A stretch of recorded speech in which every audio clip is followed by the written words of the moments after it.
Recording is rolling. It's Friday, April 22nd. Yeah, we're going to go on a treasure hunt, but right before that, a couple other details about electromagnetism I want to go and fill in. You guys ever driven around town and you come up to a stop sign and, or a stoplight, I should say, stoplight, and you look down to the ground and you see this pattern etched into the road? You guys ever see something like this? Right? What is that? Is it tell pressure there? Pressure sensors. It is a sensor.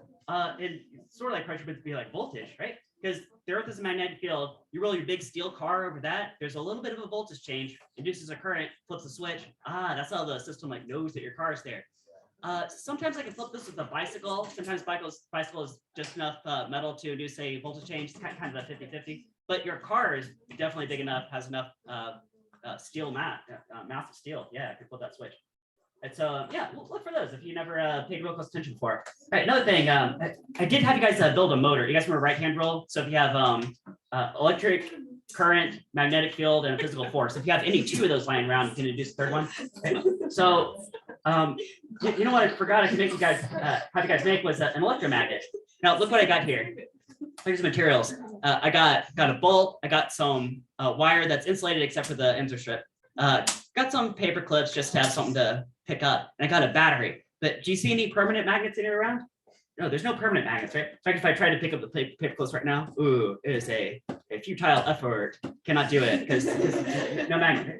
But watch this, electromagnet. So hey, this could be like an inductor, right? Told you guys inductors create magnetic fields. Right, hook into the battery, leads.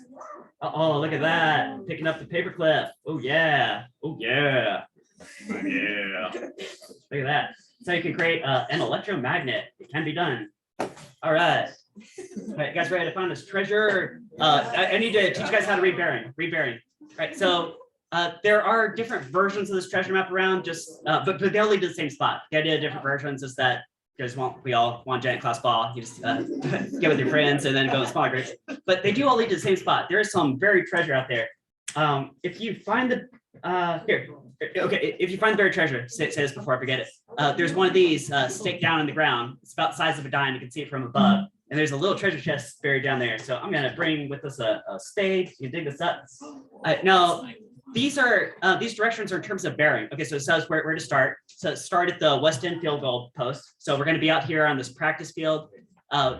Between the field goal posts runs pretty well east-west, so we'll call it an east-west line, right? We're gonna start on the west field goal post, right? You guys know where north is, sunrise in the east, actually pretty close to noon, so pretty overhead, but all right, so bearing, how do you read bearing? You guys see these are all something of south or something of north, right? East of south, west of south, east of north.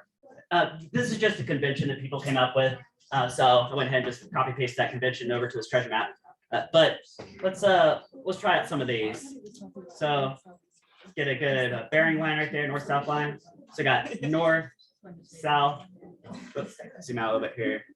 And then here's the east-west line between those two field goal posts, something like that. Right, now, for each one of these, just for my demo here, I'm gonna say like, let's say you are at some origin point. Of course, you'll be moving around. You have to do these sequentially, right? 1, 2, 3 legs of this trip. But the first one says, say so many meters, 30 degrees east of south, 30 degrees east of south. So what you do is you start with your north-south line, so south in this case, and you turn 30 degrees east of that. You guys think you could estimate 30 degrees? Right here, since I have a tool for measuring that exactly, 30 degrees.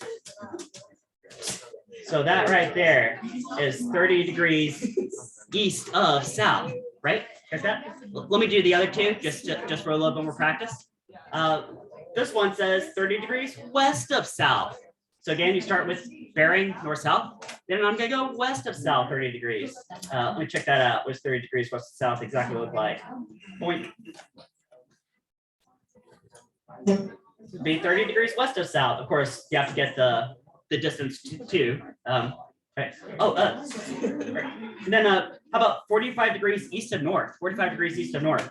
So start with my north-south line, go 45 degrees east of that. Hey, wouldn't that exactly split this northeast quadrant would be exactly northeast? 45 degrees, boom. So there is 45 degrees